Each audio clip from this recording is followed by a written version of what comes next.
கடைசியா ஒன்றை மட்டும் நான் சொல்ல விரும்புகிறேன். நாட்டுல இருக்கலாம், காட்டுல இருக்கலாம் 1000 புலி, ஆனா இந்த புலி அட்ராக்ட் பண்ற புலி, அட்டாக் பண்ற புலி, அட்டகாசமான புலி, அசால்ட்டான புலி, அசத்தலான புலி, அசாத்திய புலி, அசுர புலி, அசரா புலி. இது அற்புத புலி, இது அதிசய புலி, இது அபூர்வ புலி, இது அம்சமான புலி. இது வாடாத புலி, இது வதங்காத புலி, இது வணங்காத புலி, இது வலிமையான புலி.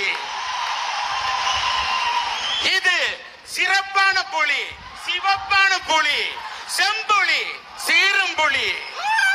இது அரும்புலி, இது பெரும்புலி, இது இளம்புலி, இது தமிழ் இனப்புலி. இது வீரப்புலி, இது விஜயப்புலி, இது வெட்டைப்புலி, இது வேட்டைப்புலி. இது கலைப்புலி, இது கலங்கா புலி, இது கலக்கலான புலி, இது களம் புகும் புலி.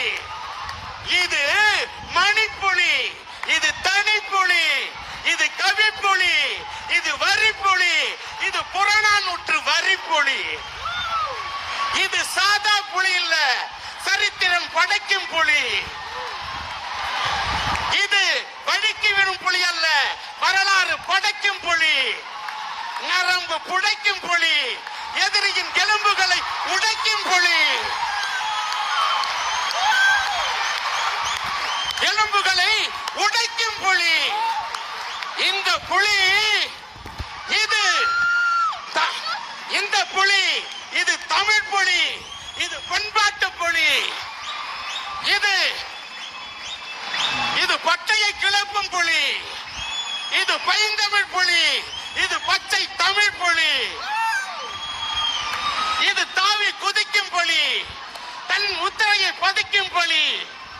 இது தன்னம்பிக்கை உள்ளை புலி, இது தமிழ் புலி, என்னுடைய விஜய் புலி.